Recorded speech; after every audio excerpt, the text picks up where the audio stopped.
not called on yet? You're on mute.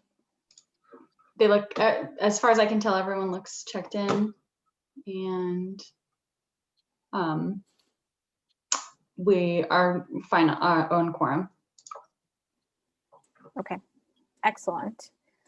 All right, well, welcome everybody. Thank you so much for your patience as we move through that process. It's usually a little bit easier when we're able to meet in person and hand out this information to everybody. Thank you for taking the time tonight to join us, and we're excited to be able to share some information and updates on the work that the district's been doing over the last year, and also have the opportunity to hold elections. So with that, I am going to do a very quick overview of our agenda for tonight.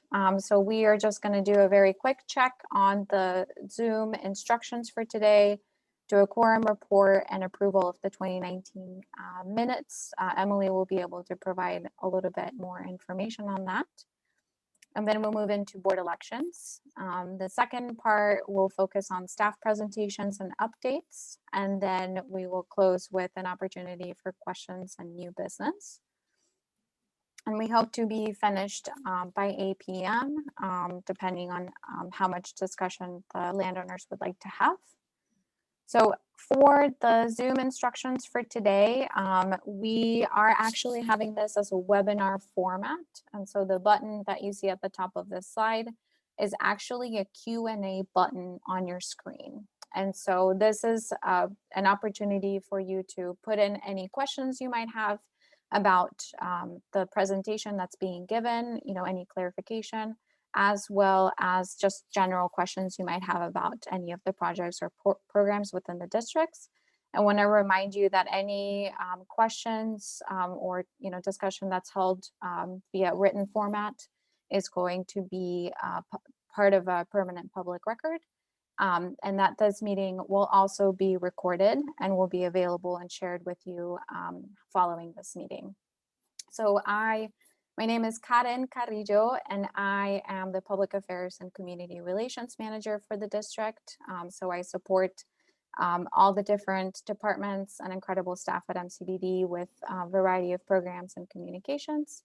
I will be moderating the meeting for today, so I will be doing my best to bring up any questions that come up through the next hour for presentations and making sure that you have the information that you're seeking for tonight. And we will do our best to get to all of the questions for tonight, but in the event that we run out of time or we don't have all the information available for the questions you're asking, we will be following up in written format to make sure you have access to that information. The last thing I'll mention is if you do not have internet or have called into the meeting, which I don't see anybody right now, but if for some reason you get dropped out and you call in, you can also text any questions you have to 971-804-0688. This is also a number that was included in the packet that was emailed to you at the very bottom of the agenda. And with that, I am going to hand it over to Emily to get our meeting started. Yeah, so my name's Emily Stumpf. I'm the Policy and Administration Manager at MCDD. In my role, I help to manage our elected board and facilitate those board meetings. And so I'm sort of playing that role with you all this evening. So just to kick off the meeting, as you may or may not be aware, there's a minimum requirement for participation for us to hold an official meeting. Every other year, it's 50% of land acreage representation for the meeting to be considered official for us to be able to hold elections, approve minutes, and do real business. If we do not meet that threshold, then the following year, only 35% of acreage is required to be represented. And so that's where we are today. In 2020, we did not quite have 50% participation, and so there was not an official meeting of the landowners. But tonight we have, it looks like 3,753 acres represented. And so out of 8,533. So we're over our 35% threshold. And so we are holding a regular meeting. So thank you and congratulations. Karen, you can go ahead and jump to the next.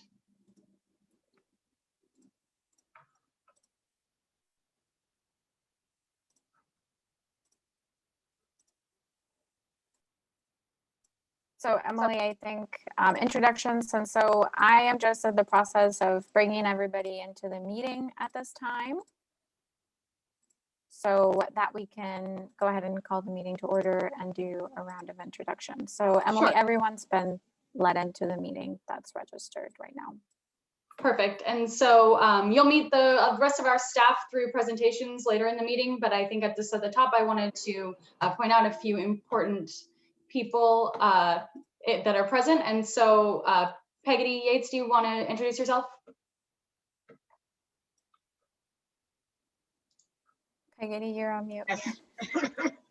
Good evening, everyone. I'm so glad you're able to attend tonight and appreciate your attendance. I am Peggy Yates. I'm the current executive director of the Multnomah County Drainage District. And again, I appreciate you being here, and we have quite a program to put on. And Emily, do you want me to go ahead and introduce the board members, or do you want to take it from there? Go ahead. Okay, and first I'll introduce Mike Wells, and then I will let you work your team, Mike.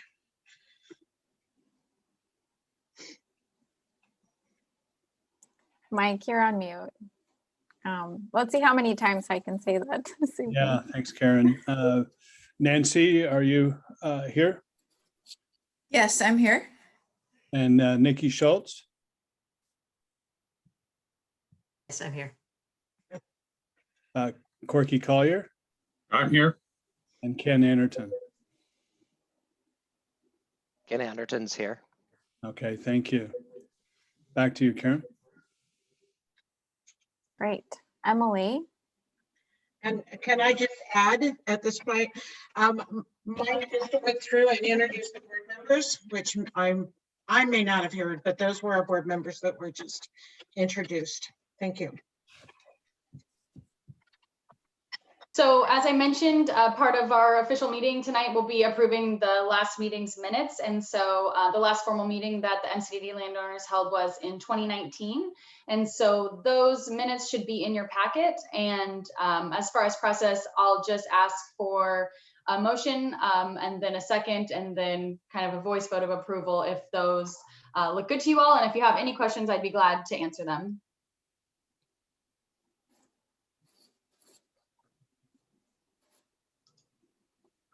And if there's no questions, then I would take a motion to approve.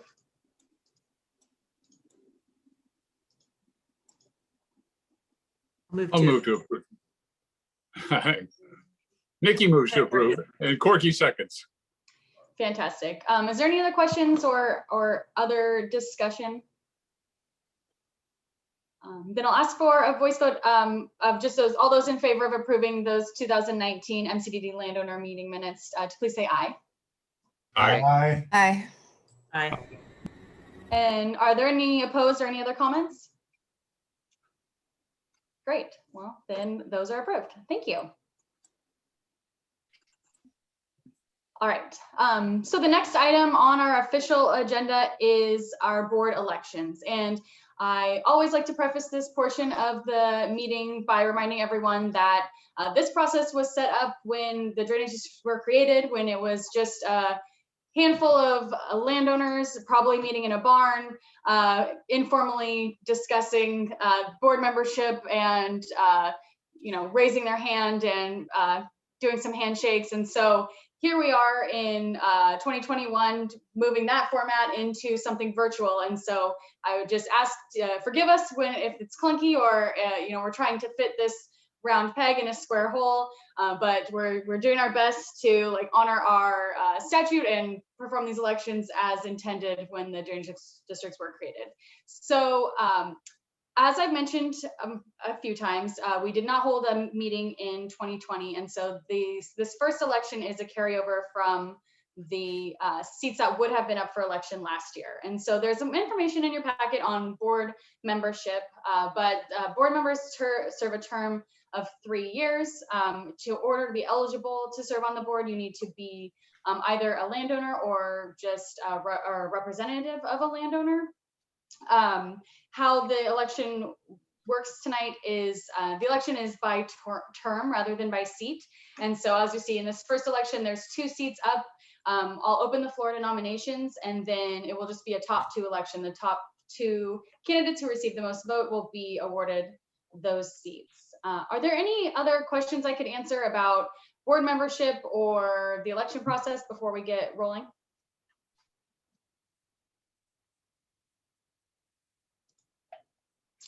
Great. All right, so as you see on your screen, the 2 seats open for this term that technically is 2020 through 2023 are seat number 2 that's currently held by Ken Anderton, and then seat number 5 that's currently held by Nancy Hendrickson. And then at this time, I would invite any landowner to go ahead. I'll open the floor for nominations for those 2 seats.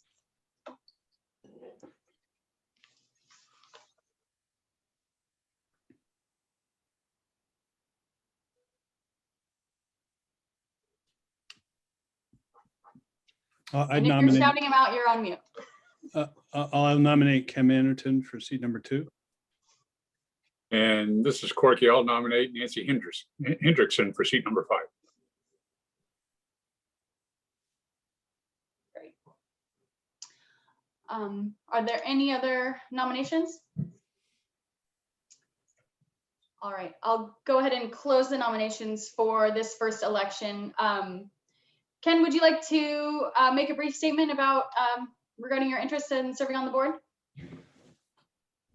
Certainly, I appreciate my board colleagues and the landowners showing nominating me for another seat. This board has really worked well. We've had a lot of challenges, obviously, over the years, and especially in the COVID times. And it's exciting times, though. We're going into a new district structure in the future. And I'm just pleased to be part of that and learn from one of the best boards I've ever served on, just professionally and as friends as well. So I really appreciate your vote of confidence in me, and I pledge to give you all my all, and to try to be innovative and thought-provoking in terms of the solutions I ponder and offer. And I just wanted to appreciate also the MCDD staff. They have picked up a lot of slack over the years, and I really appreciate the professionality they've shown, and thank you very much. Thank you. Nancy, would you like to make a brief statement? Sure. I'll echo what Ken was saying. I do appreciate being nominated again for the board. I do take a vote of confidence, and I do appreciate working with the board, with the excellent staff. And so I represent the city's acres in this area, in the district, but I feel like I represent all the people that live here, and I look forward to a new era, working through the core process to upgrade the levees, and also working towards our new district as it takes shape. So thanks, everybody, and I look forward to working with you. Thank you. Since we do have just 2 nominations for the 2 seats, unless there is any opposition, I would go ahead and just do a voice vote to elect this slate of nominees to these 2 seats. Is there anyone who would prefer to vote via ballot rather than a simple voice vote?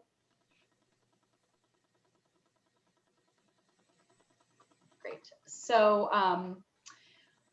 I would take a motion from the floor to approve the 2 nominees for seats 2 and 5 in the first election. Move to approve. And is there a second? I'll second. This is Corky. Great. So all those in favor of re-electing Ken Anderton and Nancy Hendrickson to these 2 seats on the board, please say aye. Aye. Are there any opposed? Wonderful, congratulations. So we're gonna run through this same process again for the second election tonight. Now, this is the election that would normally be held in 2021 for a 3-year term ending in 2024. And so these are seats 3 and 4, and they're currently held by Mike Wells and Nikki Schultz.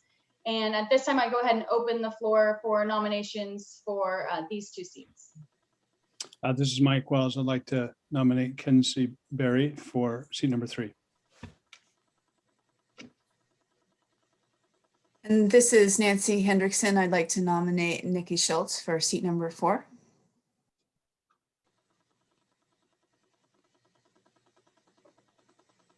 Are there any other nominations?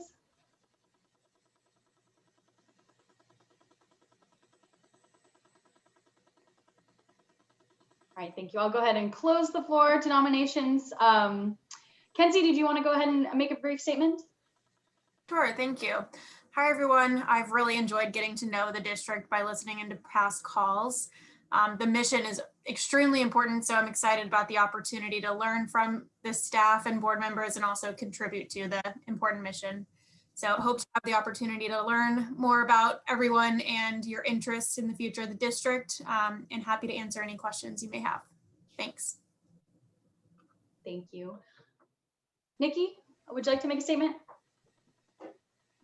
Sure, just say I really appreciate the opportunity to work with our fantastic staff at the Drainage District, and that this has been a really great board to sit on. So I appreciate the opportunity to continue to serve and help promote the really important work that's being done by the Drainage District. Thank you. So once again, with a sort of a slate of candidates for the two seats, if there's no opposition to holding a simple voice vote, we'll go ahead and move forward with that. Is there anyone who'd prefer to vote via ballot or as opposed to voting via simple voice vote? All right, then I would take a motion to approve this slate of candidates, Kenzie Berry and Nikki Schultz, for seats 3 and 4 for this second election. This is Corky. I'll move to approve the slate of ballots for seat 3 and 4. This is Nancy Hendrickson. I'll second. Great. Is there any other questions or discussion? All those in favor? Aye. Aye. Okay, thank you. Are there any opposed? All right, congratulations, you two. Thank you very much. Wonderful. Thank you, Emily. And congratulations to all of the continuing board members and newly appointed. We are going to move to the next stage of our agenda, which includes a series of staff presentations. And so from a logistical perspective, what will happen is I will be moving those who are participating and not presenting to be in the attendee format, so that then you'll be able to type in your questions into the Q&A format.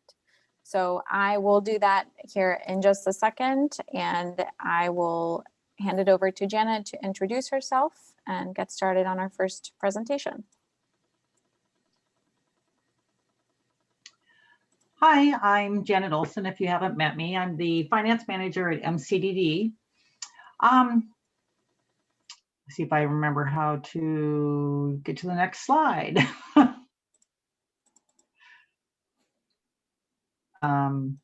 There we go. This is the financial update. This is for the 2019-2020 financial review.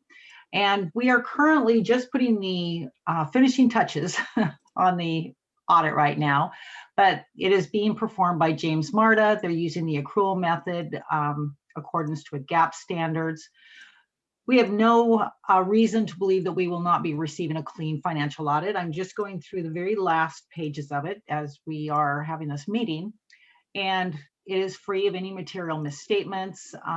There's nothing unusual about it from any other year. So anyway, if you would like to obtain a copy of the district's audited financial report, you can contact me at my email address or visit the document library on our website. And it should be posted sometime next week. Anyone have any questions?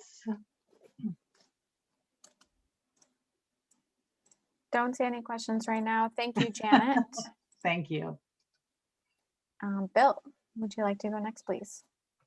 Absolutely. Good evening, all. My name is Bill Owen. I am the chief engineer and one of the deputy directors here at the district. We have 4 slides to share with you this afternoon, or this evening, excuse me, about what's been happening over the past year regarding operations. I'm going to turn it back over to Kadrin to start us off. Wonderful. Thank you, Bill.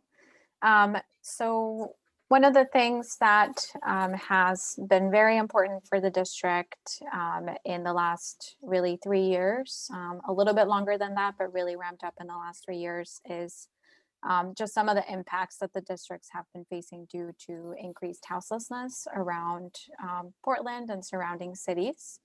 And we wanted to provide landowners with a very brief update on our efforts related to this condition. And we'll definitely have an opportunity to answer any questions in regards to this at the end of our meeting today.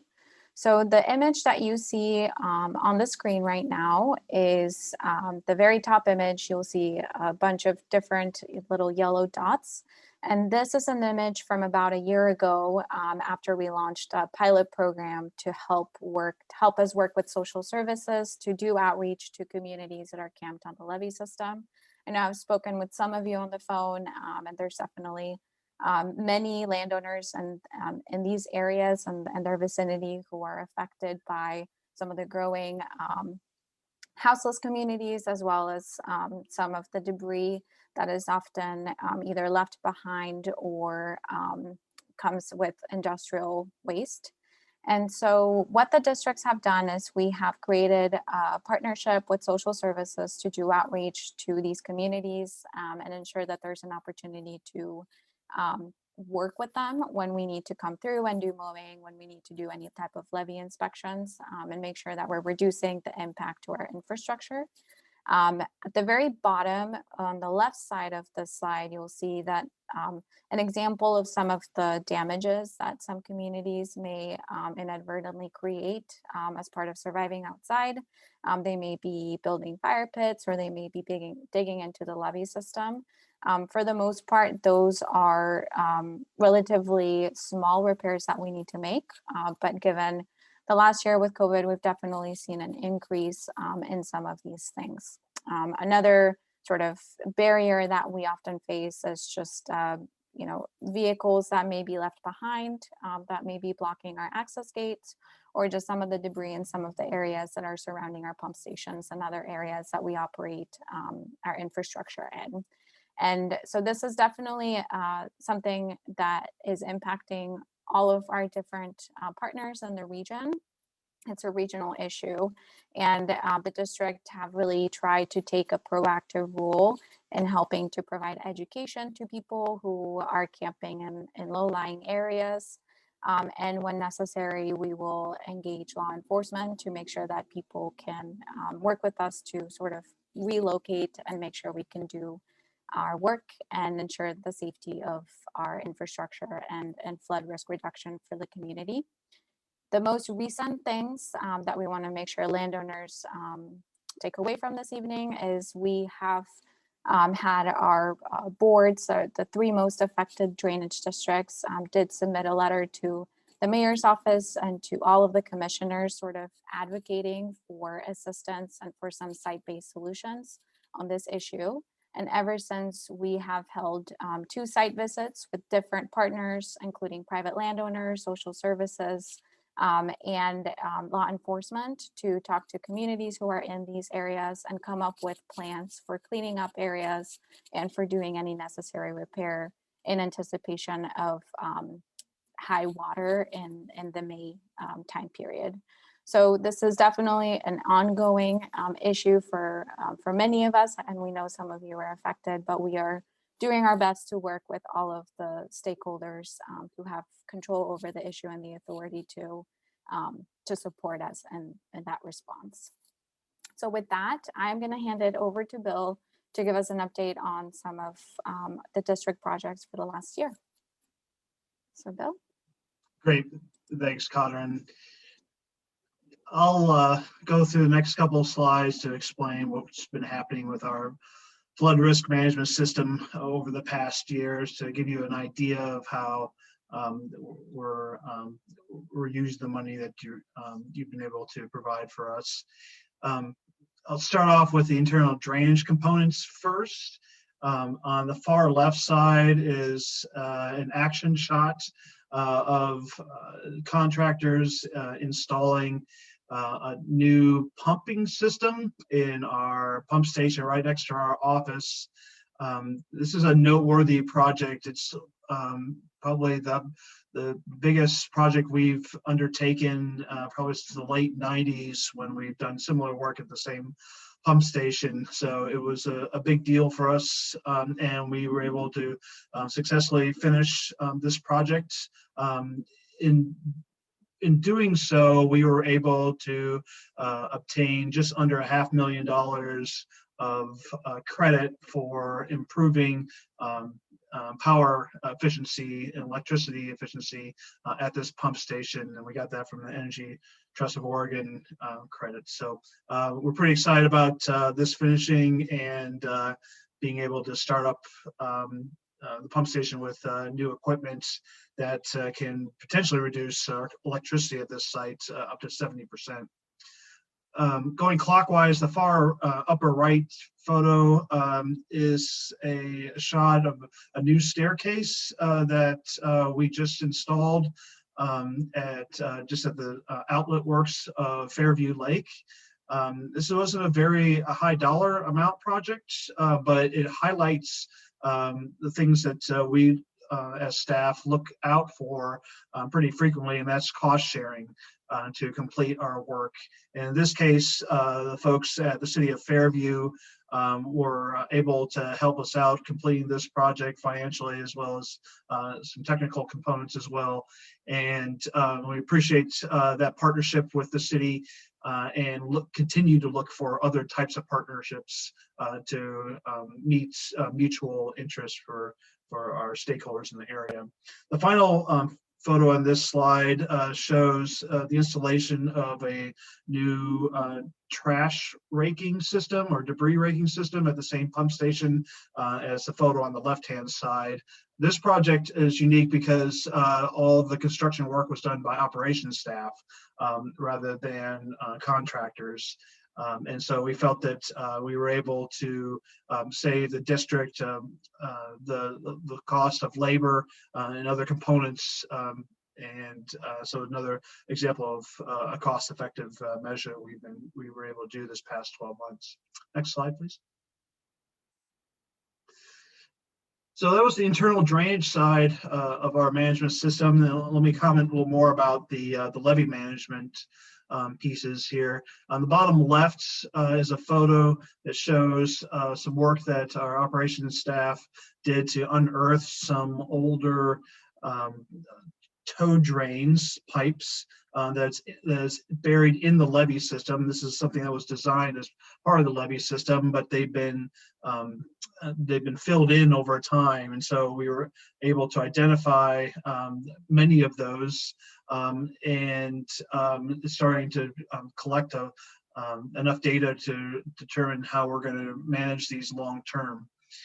The top right is an image of a cross section of a typical levee section. The MCDD board this year approved a technical standard adjustment that helps us review new projects, in particular in this case anything that's strung across the levee. We require at least a 35 minimum clearance buffer between the top of the levee system and any of those lines. We reached out to PGE and Pacific Power for feedback as part of this review process. And so this is going to be a safety enhancement for us as if we need to do any work with an excavator on top of the levee system. As part of that new change, the board also made adjustment to the fee structure that we use to recover our costs for our time, materials, to review developments that occur in the levee in the drainage district. For a vast majority of projects, there is no fee, and so that's not changing. But for more complicated projects that affect either levee or internal drainage system, we now have a flat fee for the initial review, and more complicated ones are based on time and materials.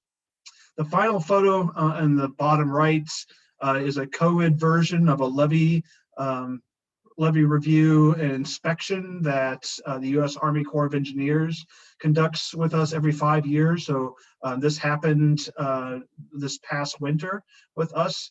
And I'm happy to say that we got an acceptable rating as a result from this inspection. Partly due in part for a lot of the great work that our operations team does.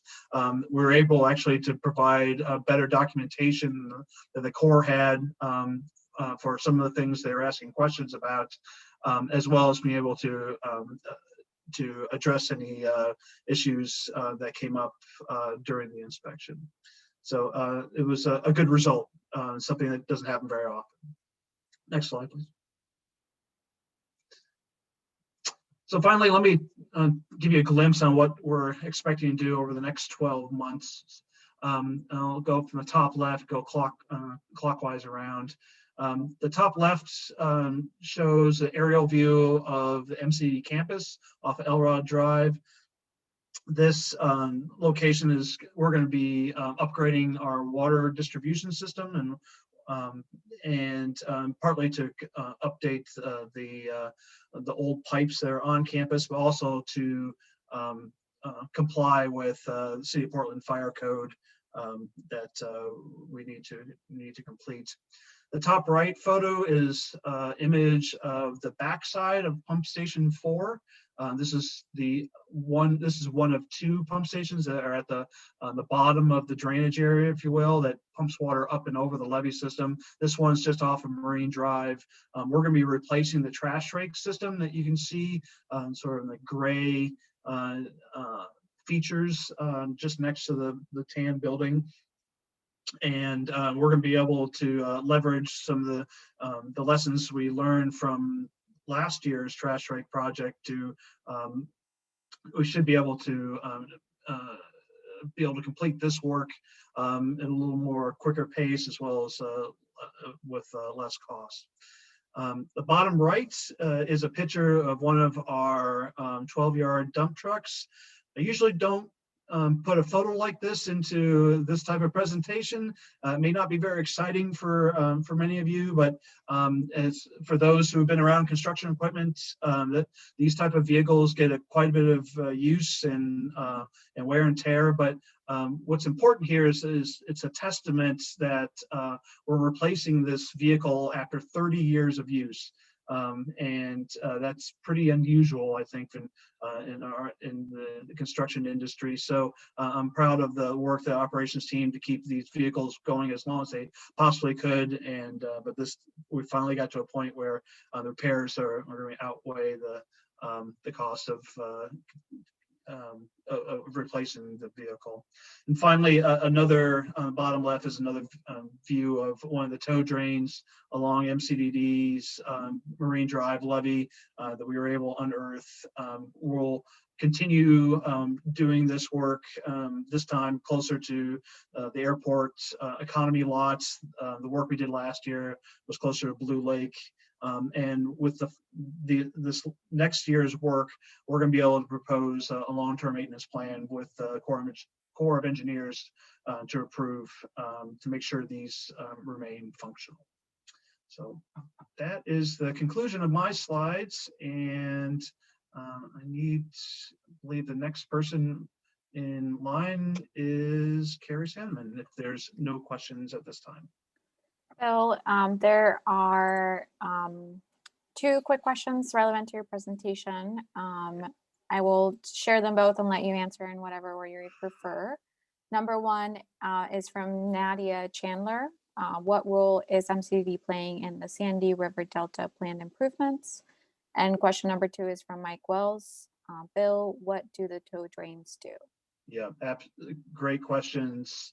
I'm gonna need to get, unless another staff member has some information about the Sandy River Delta work, we'll need to circle back with this landowner to get more information about what's involved there and the extent of that project. As landowners know, the larger levee system extends all the way over to the Sandy River, as well as on the Columbia. And so depending on the extent, the geographic extent of that, those planned improvements, we will be engaged. So, but so just a long response to say we'll need to get back with you on that. So what do tow drains do? Tow drains are engineered features as part of the levee system that helps drain water that comes through the levees. So all the levees in MCDD and adjacent districts are primarily made of sand and some silts.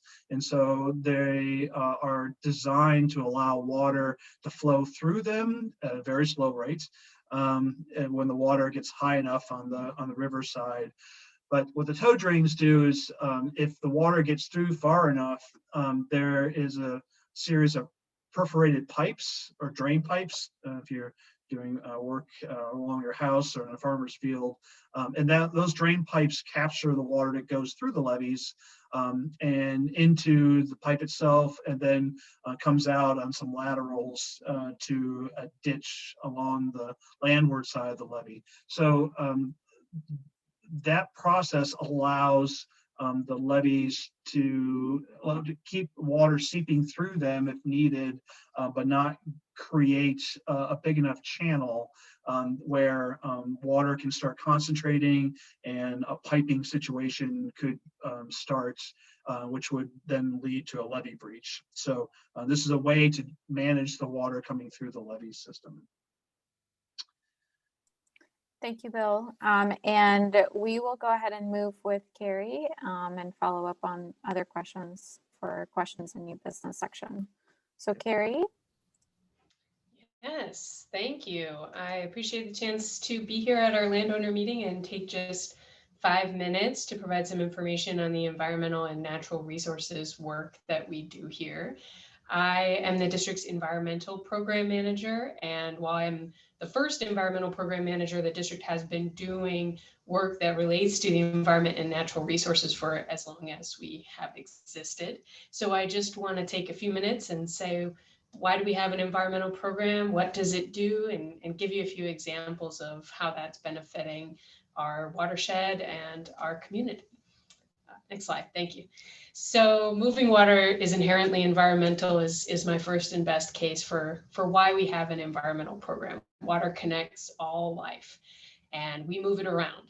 And also, whenever you do that, you tend to find yourself in a pretty complicated space in regards to permitting and the environmental regulatory system. So it benefits us and it helps us keep our projects on time, on budget, by having the expertise and moving strategically to navigate all of those regulatory and permitting processes that are really part of delivering on our very core services and our capital and maintenance projects. Also, we know that many of our partners, government, nonprofit, otherwise, have natural resources protection and conservation in their missions. Those are things that they are striving to do. And then our community uses the natural resources within the Columbia Slough for recreation. And so we want to understand our impact and consider the way that we can work with our partners and provide our critical public safety functions in a way that are that consider the impacts on others. Next slide. A quick flavor of what some of those tasks are. I mentioned permitting and regulatory coordination. So not to make your eyes glaze over with acronyms, but we work with the Oregon Department of Environmental Quality, for example, who regulates water quality. We work with the Department of State Lands, the U.S. Army Corps of Engineers, Fish and Wildlife Service, and to make sure that the work that we're doing is consistent with their programs and their rules. And we also, number 3 says, evaluate mitigation strategies. And what I mean by that is, when can we avoid an impact on the environment? When can we minimize it? And when we have truly unavoidable impacts, what can we do to make the watershed whole? So that's what we mean about evaluating mitigation strategies, which are primarily tied to those regulatory programs. Coordinating invasive species management. In this case, we're talking about what I'd also call aquatic weeds. And if you've paddled on the slough, I expect you've encountered some yourself. I'll talk a little bit more about that later. Assessing environmental impact of district operations, and developing and having strong relationships with our partners who have those natural resource and environmental missions, so that we can identify ways to help each other. Next slide. So I'll close with just a couple of what I would consider successes. As I mentioned, the district has been doing environmental work. It's been part of what it means to provide drainage and conveyance and flood safety services since the beginning. And so these are things that started before I joined the district, and I think are really a benefit to our community. The first, I've got a picture of a beaver and a Western painted turtle up there to show that we are thinking about and actively work on using best management practices that help us live with wildlife. So our job in many cases is moving water, and beavers, for instance, are typically in the business of holding water back. And so we want to recognize that beaver are a really important ecological part of the watershed. They provide habitat for fish and wildlife. They provide water quality improvement. They're known as ecosystem engineers. And so we need to identify, and we do, our crew goes to great lengths to make sure that we can live with them and that we can get the water moving where we need it and have space for them to survive and thrive in our watershed. The turtle is another. Western painted turtle is a sensitive species, and Western pond turtle, you can find both of them in pretty high, or not both of them, Western pond turtle. And there's been a few sightings of the painted turtle on the Peninsula Drainage Canal right near our headquarters.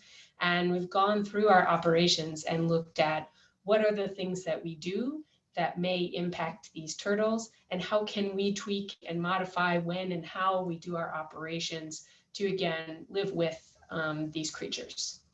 And the last one is the aquatic invasive species. Again, this is weeds in the water.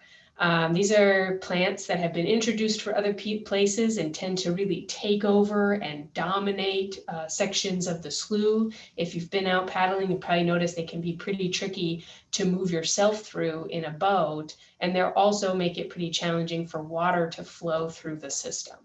So we've partnered with the Bureau of Environmental Services and Mosaic Ecology to survey every year the aquatic weeds that are out there, to control them where we can, and to prevent new species from coming in. So for example, in 2019, after our aquatic invasive species management work, we have at least 3 species that were identified and then not seen again because we were able to nip them in the bud, so to speak, right? So to take care of a problem when it's a small problem before we have more invasive species in our waterway that clog our pump stations and make a lot more work for our crew, and also are harmful for the fish and wildlife and recreationalists in our watershed.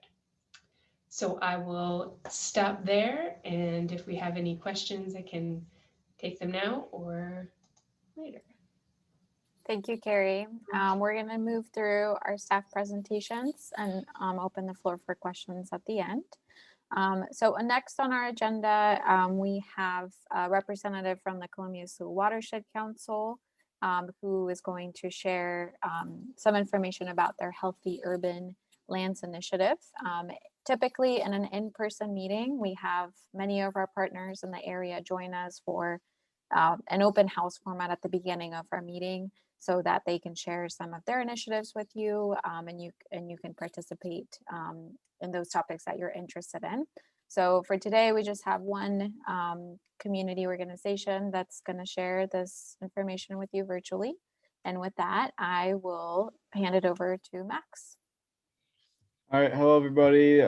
Thanks. My name is Max Samuelson. I'm Stewardship Director at the Columbia Slough Watershed Council, and I appreciate this time to come and share our Healthy Urban Lands Initiative with you all. Go to the next slide, please. So I work with the Columbia Slough Watershed Council. Our mission is to protect and enhance the Columbia Slough and its watershed through three main programs. The first one would be community engagement, which is these large summer festivals to get community members on the water and engage with the slough and learn about it. Our second would be our Slough School, which provides free in-class and field trip environmental ed for public school students in the watershed, primarily K through 12. Then there's my program, which is stewardship, which is largely geared towards like on the ground habitat enhancements across the watershed. And all of those are tied by the thread of volunteers who we have a great well of volunteers that help make all of this programming happen. And then, at the foundation of even that is really bringing diverse stakeholders together to talk about issues. At the foundation of the watershed, when it started in the 90s, it was about bringing businesses and government agencies and community members together to talk about combined sewer overflows and try and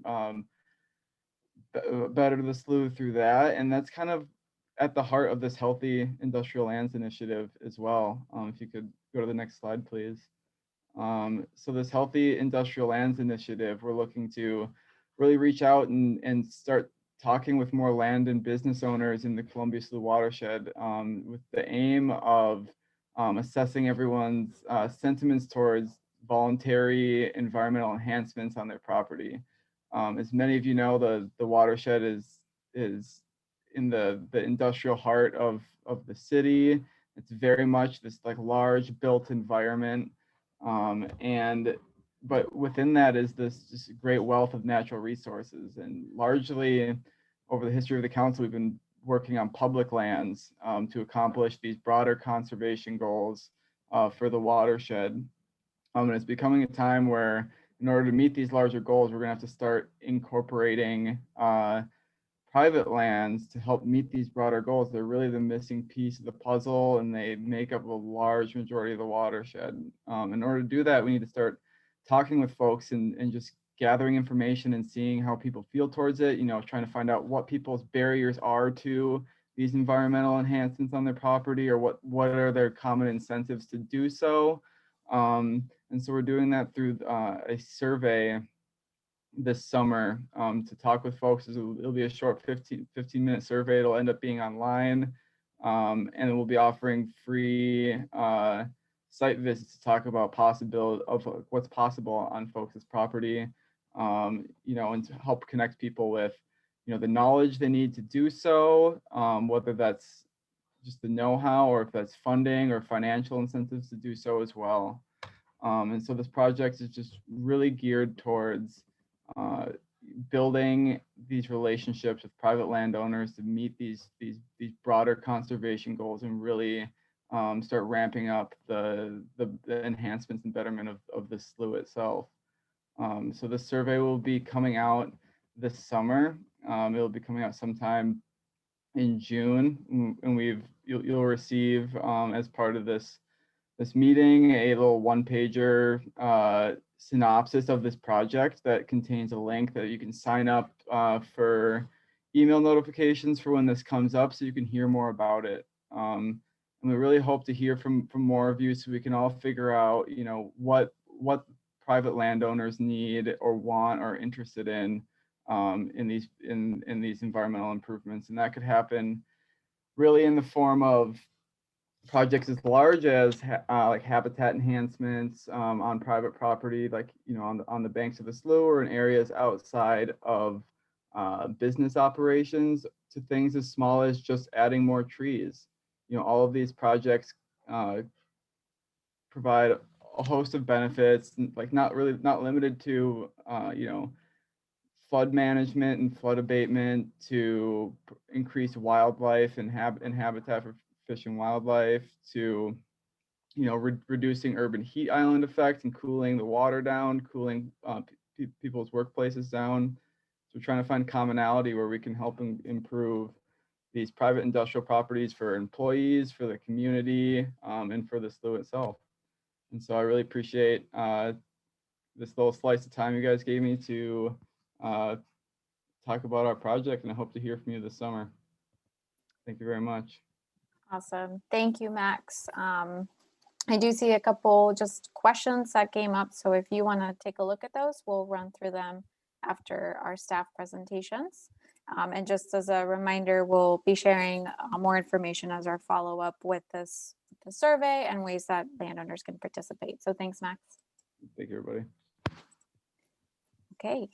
So we are just ramped up for the last presentation from our staff, and I am going to hand it over to our executive director, Peggy.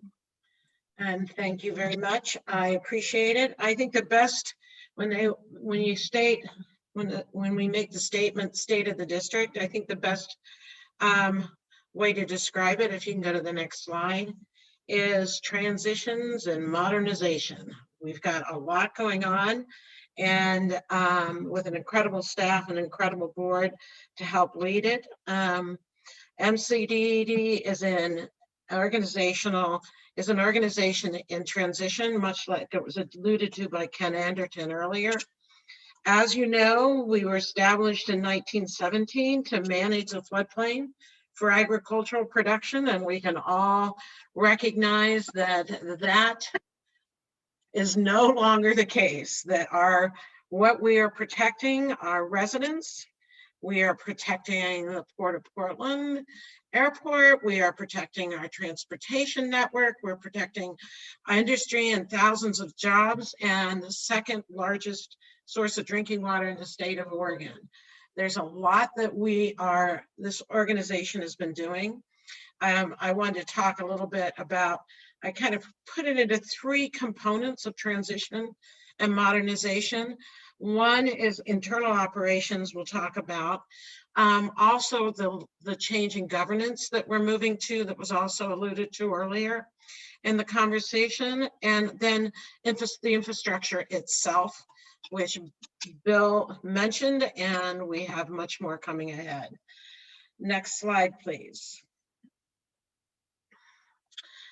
Starting with the internal transitions, I think the one thing that's missing from this slide, which is we have the board of directors on the side, but in reality, board of directors represent the landowners. So we kind of missed that piece on here, but landowners have elected board members to represent them and to set the policy and the direction for the organization.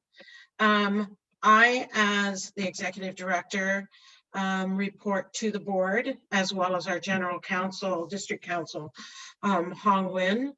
And just one of the transitions I will mention is I am retiring in the next 2 months. So there will be a new executive director coming on board. They're in the process of selecting the candidates now.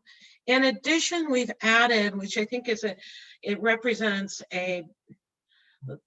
the change of the overall structure of the districts, not just MCDD, but the other districts, is we hired our first chief financial officer, Nick Hogan, who starts in the next week or so. And that's to kind of address, we have a lot of assets, liabilities, what are our future financial needs for the new district, which I'll talk about in a minute. You'll also see Colin Rohan has been with us for a number of years and heads up our planning and public affairs. That's unchanged. And you also met Bill Owen, who is our chief engineer and head of operations and engineering. Next slide, please. So that's the internal. Now we also have some governance change that's going on, and it was mentioned a little bit earlier. There's alluded to by the number of board members, the new district. And I'll just remind everybody that in 2019, the state legislature established, recognized that there was a need of a more modern form of governance for the districts. We currently have 4 districts. MCDD is one. There's Penn 1, Penn 2, and SDIC as well, and all have operated under separate boards. And they adopted a transition. The legislature recommended the development of an urban flood safety water quality district. So it is in our Oregon Statute 550 that we are establishing this new governance structure, recognizing that it's going to take a while to do this. This is setting up a whole new form of government for us. As you know, MCDD provides the operation and administration for all 4 districts. But now we will have a consolidated effort with all 4 districts under one governance structure. We anticipate that to occur in 2025. In the meantime, the what I would call the initial district board of the Urban Flood Safety Water Quality District, its purpose is to set up a new equitable revenue structure. And as you see to the left, we have the existing district's mission, maintenance, drainage management, emergency response, and to support our partnership, whereas this new governance that will be transitioning has that same mission, but has been added to improve water quality and environmental, address social equity, our social justice and equity, and improve our environment that we are touching in, and to address climate change. So this new governance has a broader mission. And so this is a slow process. It's a new government. It doesn't get set up in 24 hours. It takes a while. As I said, we're looking at probably 2025 when the full transition will occur. And can you provide the next slide, please? This kind of shows the overall process, which I think is pretty clear. MCDD will continue to do operations and maintenance as it's currently doing now. And we anticipate that will be up to 2025. And in the meantime, this new Urban Flood Safety Water Quality District is developing a revenue structure, doing administration contracts, kind of setting up that foundation of government. And then once the initial board is done and they set up a permanent board, which will be elected by all of you, then they will call for the dissolution of the existing 4 districts, and all of the assets and all of the liabilities and all the people will become part of this new district. And so in the meantime, we will continue to have annual elections. You'll have your board of supervisors. And as I said, your O&M will continue as we talked about before. The interesting part with the new district is I really want to encourage all of you in the future as we move forward that this new district will be reaching out for public involvement and want to reach out to the community to better understand your perspectives and incorporate that into that new district. And I want to encourage all of you to actively participate. We will be, as I said, it's a process, but we really want the existing districts and potentially new individuals that will be part of an expanded district to be a part of that process and weigh in as we go forward. Next slide, please. Now let's get into a little bit into the infrastructure. As I said, we were going to talk about internal, talk about governance, and now we're talking about the infrastructure. Before I hit this one, I do want to comment, we continue as the MCDD and with the leadership of Bill Owen to be focused on the capital improvement program for the district and the work that we're moving forward as a district. That effort will continue to work on focused on modernization and transition over time. And then there's two other areas I want to hit really quickly as we talk about infrastructure. I'm sure many of you have heard in the past about Levee Ready Columbia, which has been a public-private partnership and public-private nonprofit partnership that was formed in early, 2013. People began to come together and to ensure that our levees would meet federal safety standards as far as related to FEMA, to ensure that we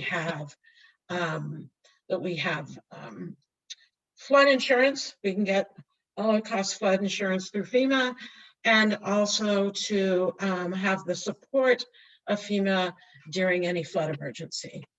Levee Ready Columbia, as a entity that is staffed by MCDD, did a lot of work to identify areas that more to investigate, and there were 8 projects that were identified through that effort that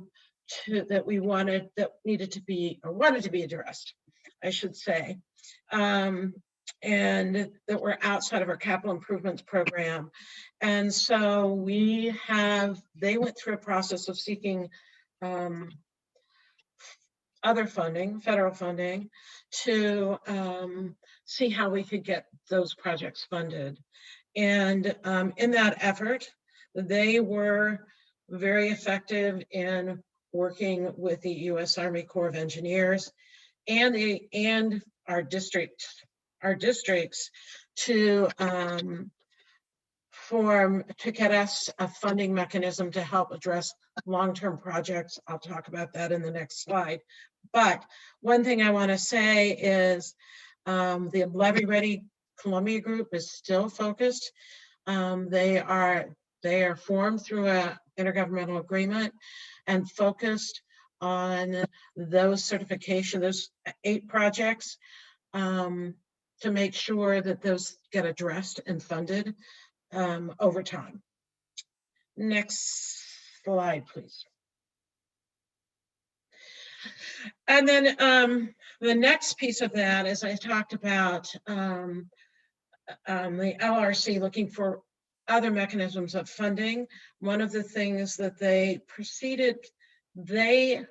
found, and then working with our existing districts, was to go through the U.S. Army Corps of Engineers to address the Portland Metro levee system feasibility, Portland Metro levee system.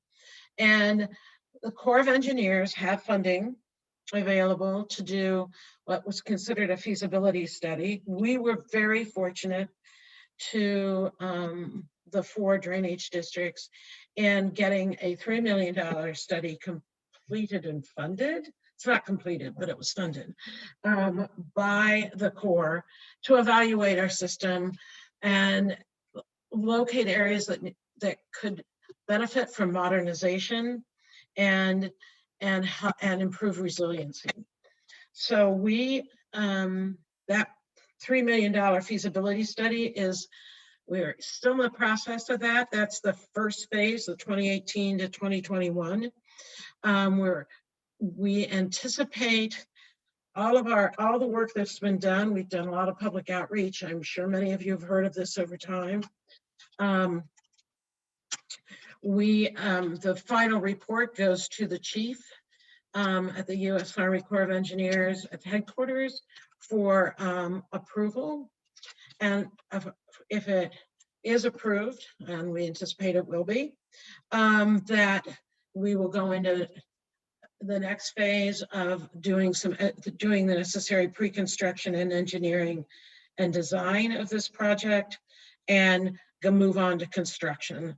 We don't anticipate construction occurring until 2025 at the earliest, but this will be a major uplift of the existing system, and will really represent a modern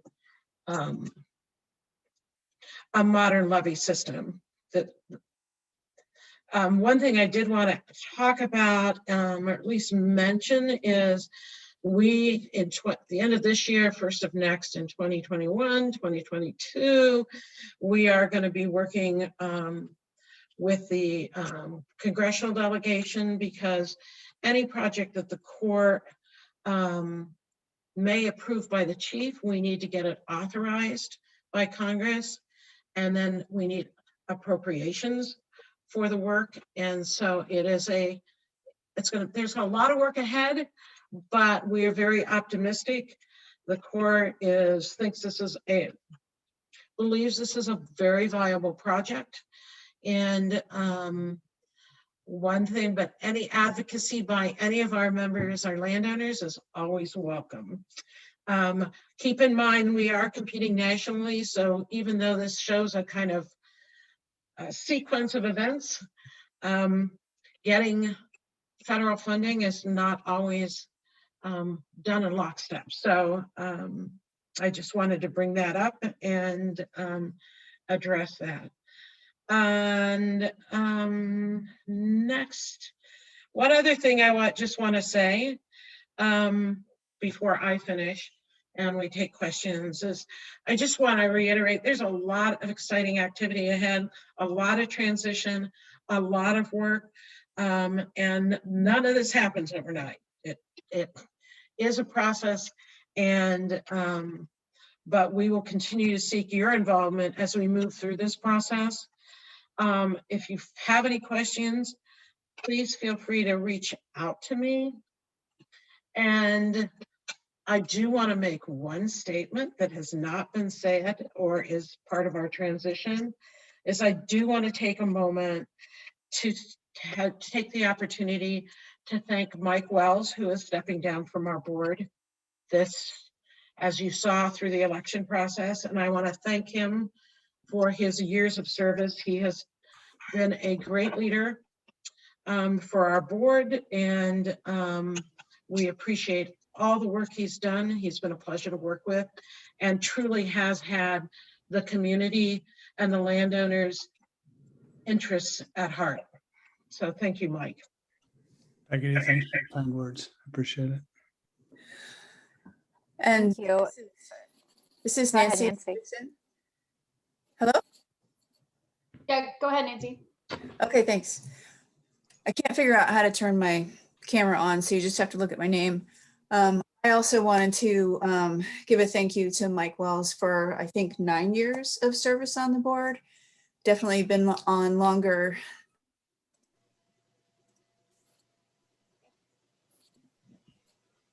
Uh-oh. Uh-oh, we lost her. Uh-oh, where'd I go? There you are. You're back. Okay, I'm back, and there's my camera. Okay, so I'll just start again. You've been on the board for 9 years, I think, perhaps more. You were here when I started. You were very welcoming, and I think you've been a very steady hand on the tiller as the board president through some tumultuous times. You've inspired a culture of open discussion to explore ideas and come to an optimal decision. And you've really been a proponent of modernizing the district to deal with and prepare for upcoming challenges in a way that minimizes the shocks to the landowners. I just really appreciate your leadership over the years. Well, thanks, Nancy. It's nice for you to say. I've certainly enjoyed serving, and I'm really impressed with the staff we have and the work they do and challenges that they overcome. Yeah, just add to that, Mike's been very welcoming when I first joined the board. And I think my first time I had the time wrong or something, and he could have made me really dumb. But he was so kind, and he's so collaborative of trying to get to what the right solution is, knowing that there's multiple pathways to get there, and always hearing diverse opinions and asking for feedback and creativity. And we're gonna miss you, Mike. I've learned so much, just personally and professionally from you, and definitely hope to our paths cross, and hopefully this is just a new chapter in terms of our professional relationship. Thanks, Mike. Thanks, Ken. You're making me blush. I'm not sure if you knew how big the changes were going to be when you started being president. You might have, but I'm really glad you are there to lead us through that. This organization has gone through tremendous change in the past few years, and you've set us up very nicely for the coming years. Thank you.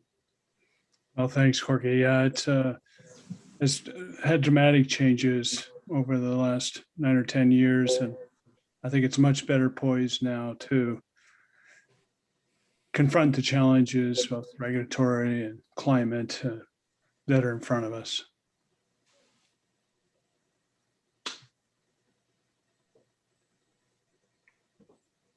Wonderful. Well, thank you so much. Before we move into questions, wanted to see if anybody from our staff or team would have any final comments for Mike, as this is the last meeting he'll be joining us in this role.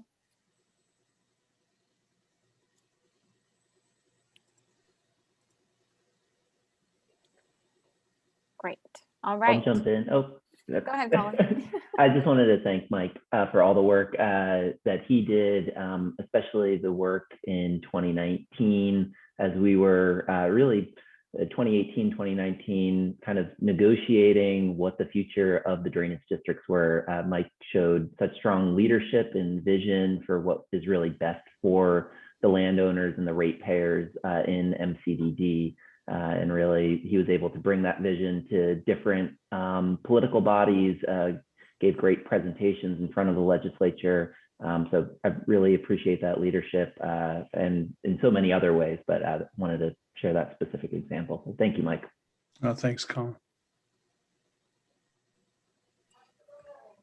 Great. So thank you again so much, Mike, for all the leadership you provided and the encouragement for the staff to continue to work on the projects and feel supported and empowered as we move through really complicated topics.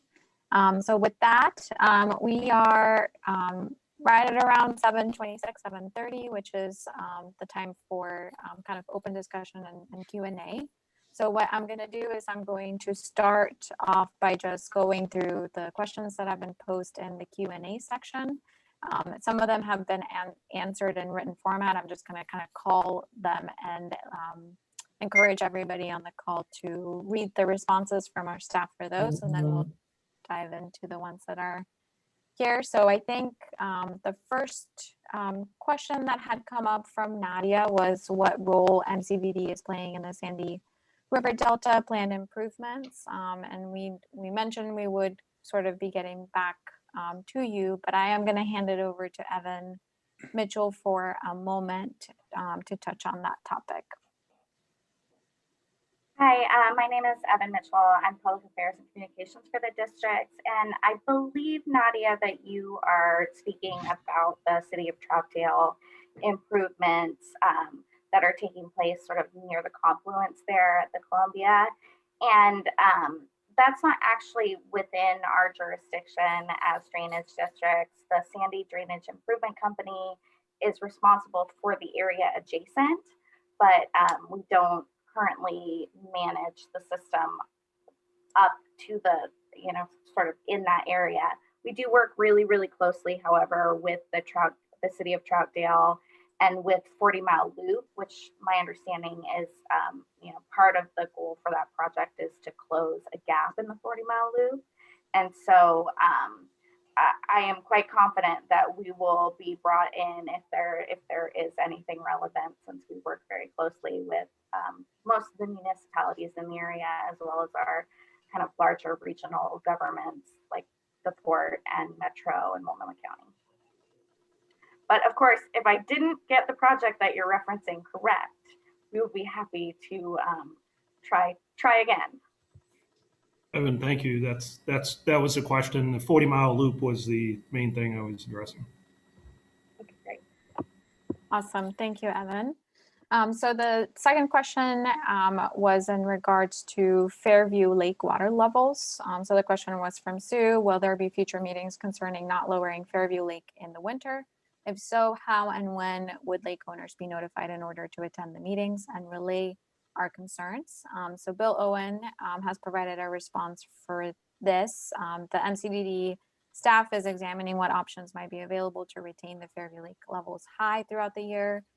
We are tentatively scheduled to brief the MCDD board on this topic at their May 27th meeting, which is also a meeting that is open to the public.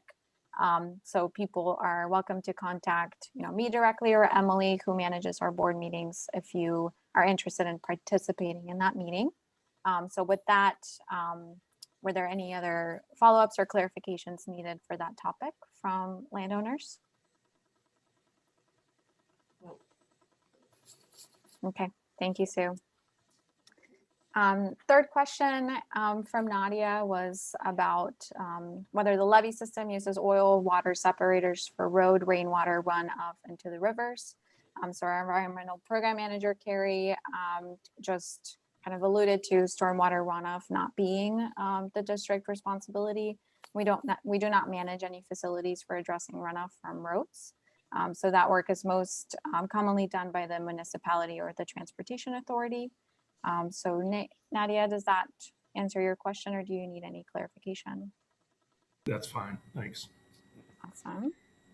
Fourth question was in relation to Max Samuelson's presentation and providing a few examples of voluntary enhancements. I'm not going to read the entire response Max provided, so I encourage everyone to take a look. There's 4 key examples that Max has provided there. Fifth question is also in relation to Max's presentation about grants or other funding sources contemplated to help offset the cost of voluntary enhancements. I will leave the response, since it's a little bit lengthy, and just ask if Brian or if Brian, if you have any clarification you need on those responses. Thank you. Perfect, thank you. Another question from Nadia: who manages grass maintenance on the levees? We have had a major concern the last 2 fire seasons with the levee near Chinook Landing across from 223rd and Blue Lake Road. The weeds get really high and dry by September and become a fire hazard for nearby buses. Who do we call when we observe weeds getting too high for safety? So Bill Owen provided a response. We mow the entire levee system once a year. The area of the system is mowed in the late summer, and we begin on the west side near I-5 and then on the east side in Fairview, Troutdale area. You're welcome to contact Bill directly, but do you have any other clarification questions for this topic? No, I don't know if you provided a contact. I don't know. I know if they're doing it once a year, it's not sufficient for that area, particularly when we had the gorge fires coming down. There was major concern, and the weeds were probably 5 feet high. So I don't know if that's a contract or if there's someone that we can contact to express concern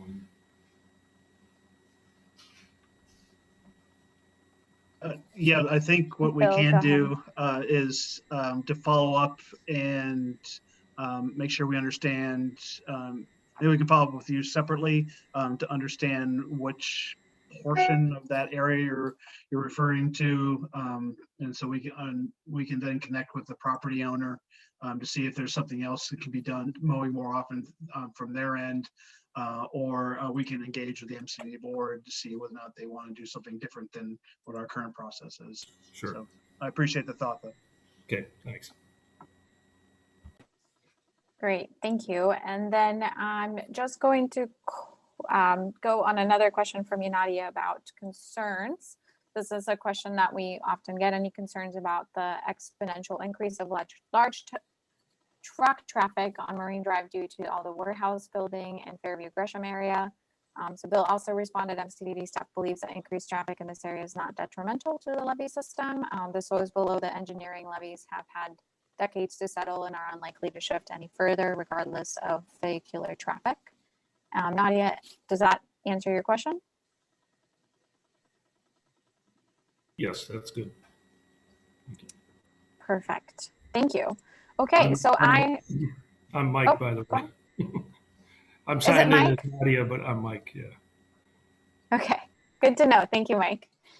So I am going to move us to some of the other questions that have been unanswered that we can discuss. And I'll start with Mike. You've posed a question regarding to houseless human waste into the streams, sloughs, and rivers. And as I mentioned earlier, the answer to this is a little bit multi-layered because the district is really responsible for managing our drainage infrastructure and maintaining and operating the levee system. So in relation to what we're doing about houselessness is really reliant on our partnerships with private landowners. So for an example, I can provide is just on the cross of 122nd and Marine Drive, just east of the I-205 bridge, there's a couple of encampments. And this is an area where we recently visited with the Port of Portland, the Department of State Lands, Cascadia outreach workers, who are folks we're partnering with, and a member of the city of Portland to look at the condition in that area. And we're actively working with the port to have them clean up that area since that's Port of Portland property. So I think having those, our approach has really been partnership oriented and site based because there's different stakeholders affected in each site. And from a safety perspective, it's definitely, from the fires that were mentioned, there's definitely safety concerns for our staff. So this is a topic that we included in our letter for the mayor and for commissioners so that they're aware of our safety concerns. Does that answer your question? Great, thank you.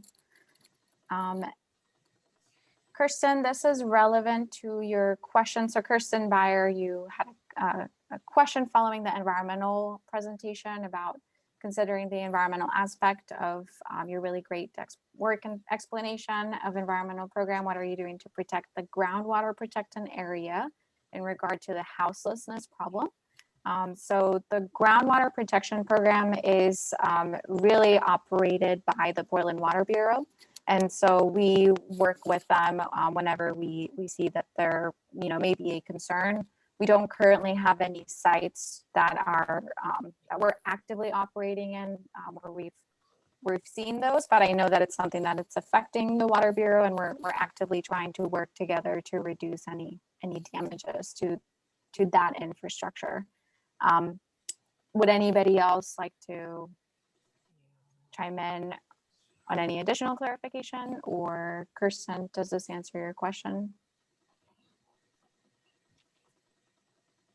This is Corky. I can chime in because I work for Columbia Corridor Association, which contracts with the Portland Water Bureau to help manage the groundwater protection program.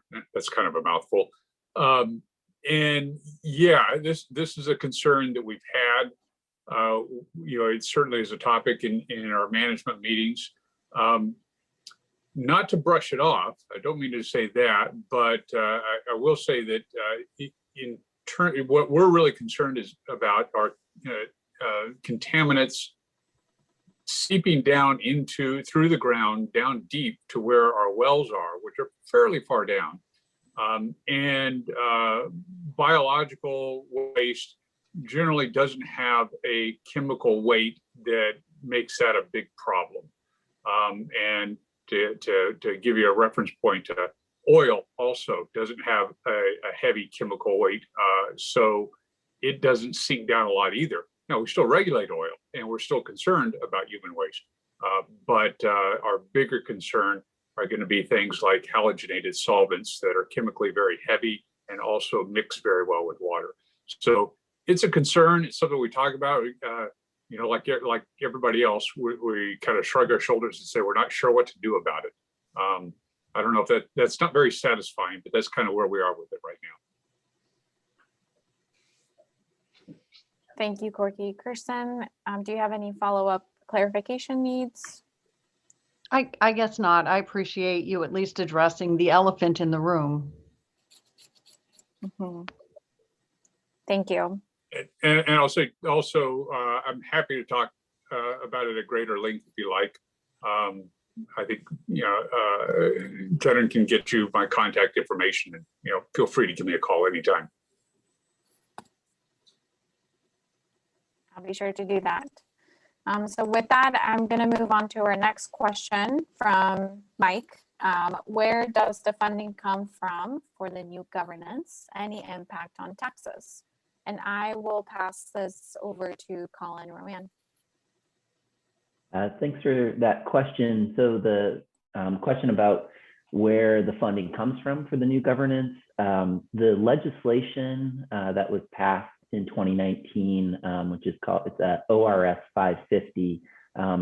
It gives the new district a much more expanded toolkit of revenue sources. So currently, for MCDD, the revenue comes from really two sources. One is from our property assessments. So on landowners, on your tax bill, your property tax bill, you'll actually see a property assessment. It's not a tax, and it's generally based on the size, amount of acreage and impervious surface, and there's some other calculations there. And there's also a certain amount of intergovernmental revenue that comes in to MCDD. The new district has much more expanded powers and a larger geography. And part of that is to try to create a more equitable revenue source. And so currently, things like tax compression play a pretty heavy role for all of the or 3 out of 4 of the districts, MCDD in particular.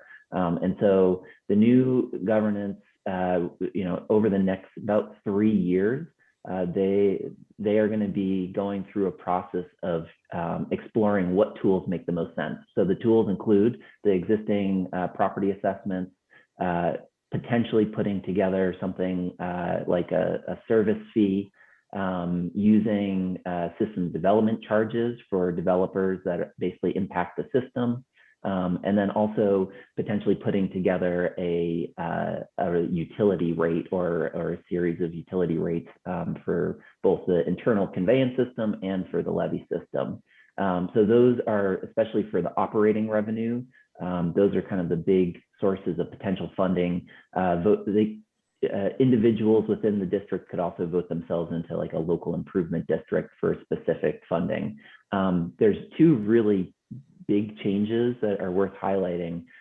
One is that the district is expanded. So it actually includes all of Multnomah County within the urban growth boundary. And that is in recognition of the benefits received throughout the whole county for the activities, especially the economic activities that happen within the managed floodplain. And so for some of the large capital projects, we may consider putting together a general obligation bond that would go out to the voters. And so the voters would need to approve that general obligation bond, but that could take on some of the large capital funding that needs to be done. And then the other thing that is allowed by that larger geography is currently there's a lot of water that's called influent water. So if you think of up on the Alameda Ridge, water that comes down, currently the landowners of MCDD pay for that to be pumped out. City of Portland contributes for the water that is provided within the city of Portland, but for other parts of the district that is not accounted for. And so this new governance would be able to actually appropriately and equitably charge for those additional costs. And so as far as impact on taxes, that's to be determined, and just the quick timeline on that. You know, the putting it together, the goal and sort of the proof of concept that was done was to really see if it was possible to do an expanded mission without having some kind of, you know, large spikes in what the rates would be for the landowners. And I think that's going to be the goal. But over the next few years, as the new district develops that model, there's going to be a number of opportunities for the public to weigh in and to really help define what that revenue structure looks like. So the goal is to have an election and have a you know, an approved revenue structure in place in around 2025. So over the next couple of years, you as landowners will definitely be seeing a lot of information and solicitation of your input to help define what the future looks like. Will there be a board with the new governance? There is, yeah, that's another important thing that Peggy noted, that is how it will work. There's not any double dipping here. And so MCDD and the 3 other drainage districts that form our system, there will basically be a call for a dissolution of those 4 districts.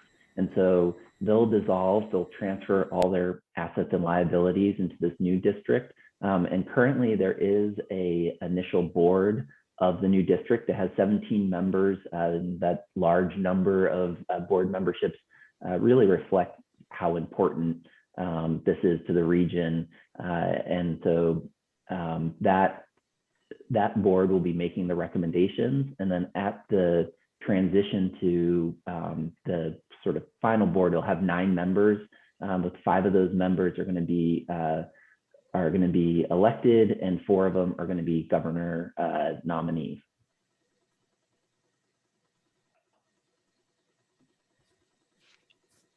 Thank you. Appreciate it. Yeah.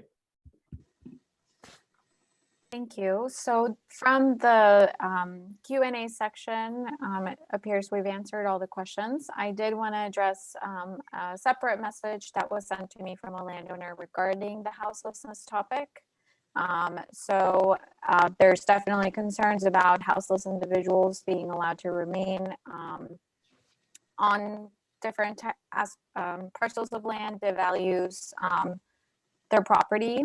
And there's a question about who makes the decision not to demand their removal for trespassing by involving the police. And so I think from the drainage district perspective, one of the greatest challenges for us is that the district does not own a lot of land in its area of service. And that is why we rely on sort of the decisions and the coordination and the partnership that we form with other entities in the managed floodplain. In areas where the district does own property, we have the authority to have the Multnomah County Sheriff's Office or the Portland Police Bureau employ enforcement if there's definitely safety concerns, if there's significant damage to our infrastructure or significant debris. And due to capacity, and especially during COVID, that has been an increased challenge for the district in getting a very, very prompt response when it comes to addressing those. But those situations are pretty small, particularly in MCDD. We own just a handful of very small parcels in the district. And so ultimately enforcement is reliant on the private landowner. And the second challenge is really the places for people to go are really limited. And so historically, before we really started working with social services, we were playing a lot of tag where people would move from one part of the levee to another part of the levee to another part of the levee, and we weren't really getting anywhere. And so our approach to having an education and trauma-informed first approach is just a recognition that people are going to be in this area at least in the short term, indefinitely, because there are no other places for them to go. And so we are just trying to manage into how to cooperate with them to reduce the impact on our infrastructure, reduce their exposure to flood risk and anybody behind them, and come up with some solutions. And then the third thing I'll mention is we are having conversations with different partners about putting permanent fencing and permanent barricades in areas where we can do that. On the levee system, there's a more formal process that we have to go to install anything that might have an impact on the levee system through a 408 process and permitting process with the Army Corps of Engineers. So it's much harder to implement those large scale projects. But as an example, Pump Station 4, which is just west or east of 148th, we are discussing putting some permanent barricades just to reduce the presence of people who may be in vehicles coming into those properties that we own. So we are always happy to talk with private landowners who may be affected and come up with some, shared solutions. But we definitely want to recognize that it is definitely a challenge for many landowners in the area, and we're doing the best that we can to advocate for you, to advocate for the services we provide. So happy to answer any other questions in relation to that. Or at this point, we can open up. We have about 10 minutes. So if there are any other comments or questions from landowners, please feel free to speak up now.